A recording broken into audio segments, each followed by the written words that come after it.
Are we on? I think we're on. I think I can hear. Is that? Right, I think that's working now. I hope. If anyone can let me know if that's working. I don't know if you can do the chat or something. I've just been playing around with it for ages.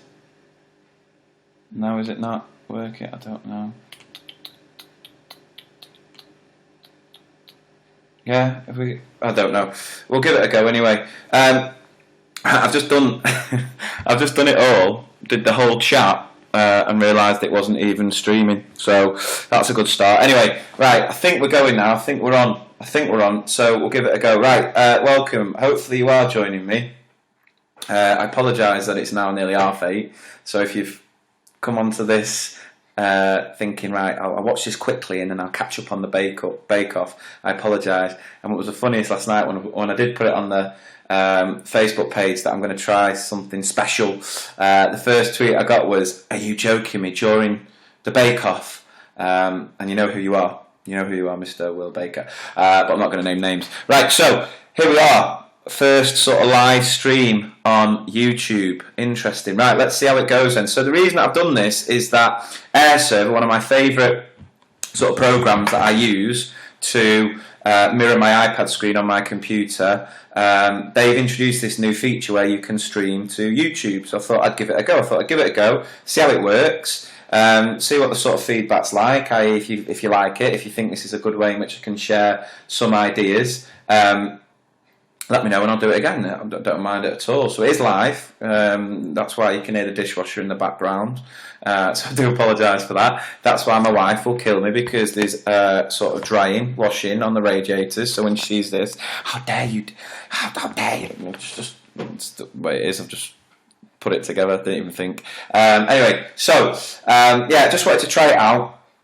But I also wanted to then share with you my latest sort of project that I've been putting together, because I'm quite excited by this, and I thought if I wrote it as a blog post, I wouldn't sort of get the magic of it across. So if you are interested, I might do more of these. I don't know. I've got the next book coming out next week, 50 iPad lessons for non-fiction writing, which I'm really excited by. Written with Alan P. Loads and over 50 lessons to help you use technology to sort of enhance, inspire and enrich non-fiction writing. So I'm really I thought it'd be ready by now. I've got a week to wait, but what we can say is if you go to the cepress.com, you can pre-order a copy, and if you pre-order a copy, you'll be entered into a draw to win some free codes for some of the apps featured in the book. So we've got some free codes sent by some of the developers, and we're going to give them away to some people who've pre-ordered the book. So do go to the cepress.com, order a copy of that. It'll be sent to you straight away. Again, once you get it, let us know what you think. Love to know what your thoughts. And I think we'll even have some free licenses for Airserver to share with you guys as well. So I've been sort of talking to them, and they said that they might send over some free licenses that we can share with sort of pre-orders.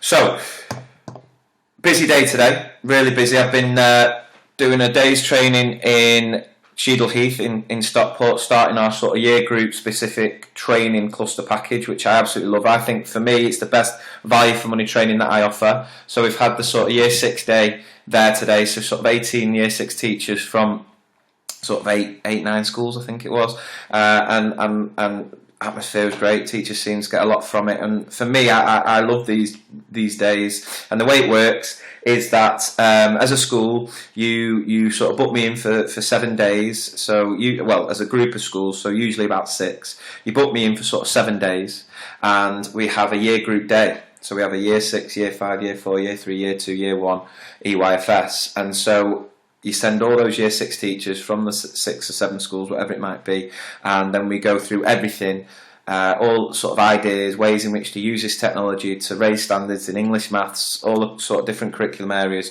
but specific to year 6. I do a lot of sort of inset days, a lot of full training days, which work really well and teachers get a lot from, but I always struggle to make sure I sort of cater for everyone's needs, so making sure there's enough there for EYFS, enough for sort of year 6. These days are brilliant because you get a full day's practical training related to your year group, and then when the training package is finished, what you've effectively got as a whole staff are 7 days of training. So I'm not doing the same apps on each day. It's different apps, different ways to bring writing to life, different ways to enrich the curriculum.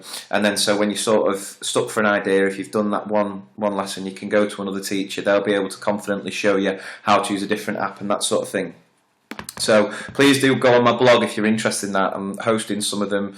I've got one in Northwich, one in Manchester.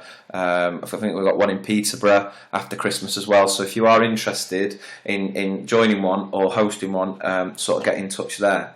Right. So after we did that year group cluster training in the year 6 day, it was straight down the M60 to do a twilight with the great staff at All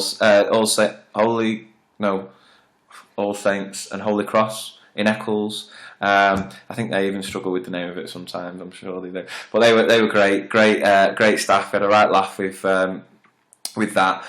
So I'm here now, and I'm going to be talking through my latest little classroom project, which is all about making Spag a little bit more fun by using my favourite little sort of tool, augmented reality. Now, I'm not going to go into what augmented reality is. I want to keep this quite short so you don't miss all of the bake-off. But if you go on my blog, if you just Google Mr. P augmented reality, you'll be able to read all my blog posts about it, how I've used it to really enrich and enhance learning in so many different ways. Because basically what you can do is it just adds an extra dimension to displays and things like that by sort of linking sort of video content, visual media that you can create on the iPad and link it with, like I say, display boards, posters, children's pieces of work. And it's an amazing way of evidencing work you do on the iPad, but also just adding that extra dimension, making displays sort of come to life. So this behind me, actually, this is powered by augmented reality, and the app that I use to create and make my own augmented reality is Erasmus. It's a free app. It's brilliant. Go again, YouTube, tutorial videos, how to do it. So you'll see here, this was one of the first things we did when we bought the house. We've got this world map. I've sort of blogged it before, so you can read about it if you want. What I've got is a sort of framed picture of every holiday that we've been on since we've been together. Latest edition, this one here, the first sort of family holiday we've had. And what we've done, in fact, it's easy to show you. So if I just jump out of here and I go into Erasmus and I go over to this here and I just scan it in.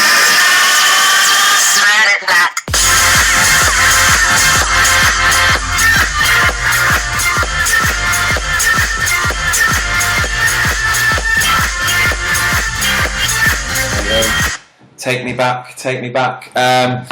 So what we've done there is we've framed the picture of the holiday, and then we've used an app called Flipagram. I've used an app called Flipagram, where I've then created a quick sort of video of all the other pictures from our holiday, linked it with the song from our, one of our holiday songs, which was that one, the peanut butter jelly, which my wife absolutely hates, but I quite like. It's quite catchy. So what we can do now, using our phones, using our iPads, is scan it and just watch all those pictures come and sort of reminisce about the holiday and wish we were back there when you look out the window and it pouring it down with rain. That's one way much. That's sad, I know. It's sad, really, isn't it? Sorry, I do apologise. Anyway, back to how you can use it in the classroom. So over the summer, I came across this brilliant app called Ditty. And Ditty, that was one I made before, allows you to create your own sort of short music videos. I'll just stop it there. Oh, there we go. Lets you create your own short sort of music videos. So what you do is you sort of scroll through. You've got some examples that are free, and you've got sort of songs that you have to pay for. And so you've got things like this. And then at the bottom, what you can do is you can type in some text. You only have 50 characters. So it's quite hard to try and fit in a message. I'll show you. I've been using it. It was quite difficult to sort of fit it all in, but we've sort of got there. So I've just put a message there. Thank you for joining me on YouTube tonight. And if I click next now, what that then does is it turns that text into a short music video using that sort of melody, the symphony.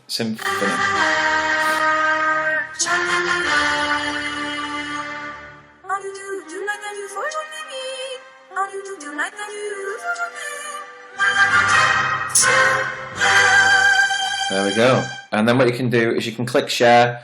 You can save that to the camera roll. There is also the option, if you want to, of actually recording your own video. So down the bottom right there, rather than having the sort of colours flash up, you can record yourself if you want to. Not I would. Or if you're doing this with the children can record themselves and turn it into a sort of more of a personal music video. So what I've been doing is I've been making these short sort of music videos to share facts, sort of facts relating to different parts of Spag.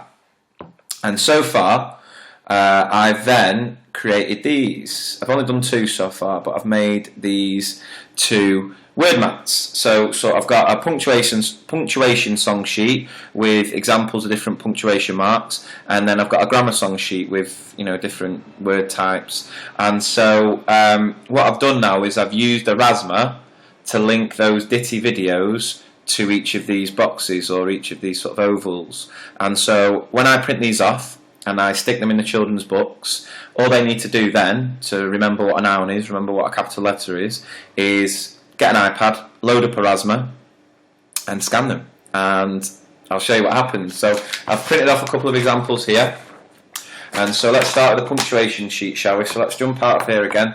Let's go to it's really funny that my dishwasher's going off while I'm trying to do this. Never mind. Right, so I've got Airserver loaded up. Let's start with full stops. What's the rule for full stops? What shall I remember when I'm using full stops? Let's see what it says.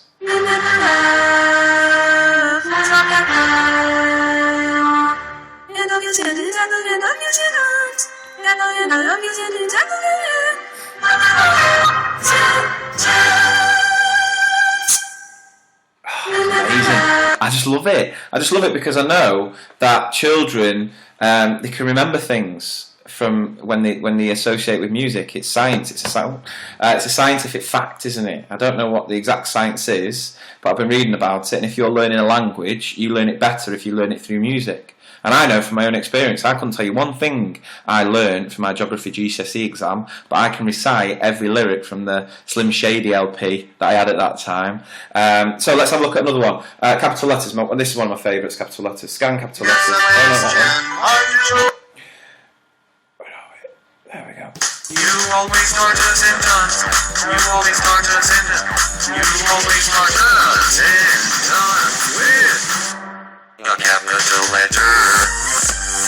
Hey, you're telling me your children won't absolutely love that? Absolutely having a word map that comes to life and sings definitions of punctuation marks, or have we got grammar terms here? So what's an adjective? What is an adjective? Let's see.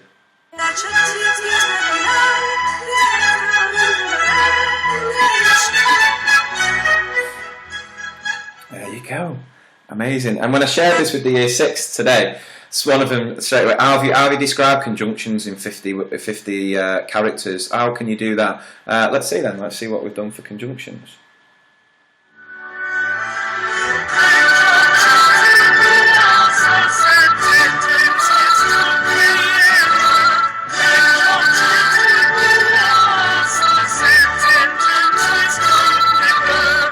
There you go. So it is. I can't say it's perfect. I'd love to be able to go into more detail and really give a detailed sort of description, but you're sort of limited. But you can get sort of the essence of what the words mean and what the punctuation marks mean, and that's just the start. When I've been thinking about it straight away, I'm thinking, right, well, we could do a spelling one where we're doing homophones, showing the difference between two and two, there and there. You can do ones for maths. Rules for remembering things for maths, so doubling, halving, shapes, remembering rules for shapes and sides and faces and edges and whatever else there are. So there's loads of potential, but if you're sat there thinking, I'm not going to be able to make that, I've not got the time, well, what's brilliant is if you've got an iPad at school, all you need to do is get the Airserver app.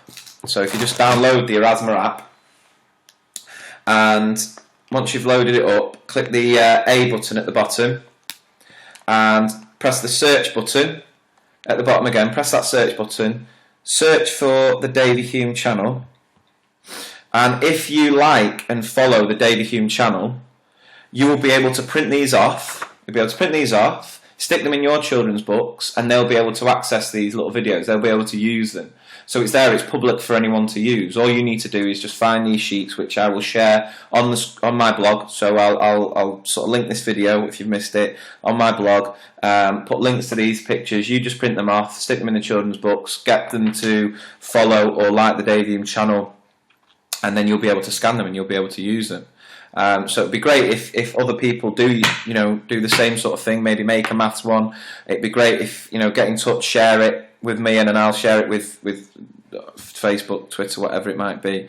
So I absolutely love it. I think it's a great way in which to sort of bring Spag, make it a little bit more enjoyable, a little bit, bring it to life a little bit, and use that idea of remembering facts through music, which works brilliantly. I don't know if I mentioned it, that we use something called the Number Fun Songs, a resource by Dave Godfrey, and he's got all these Number Fun books where they're just full of math songs, and the children listen to them, remember the lyrics, and it helps them remember those maths facts, and it works brilliantly. It's fantastic.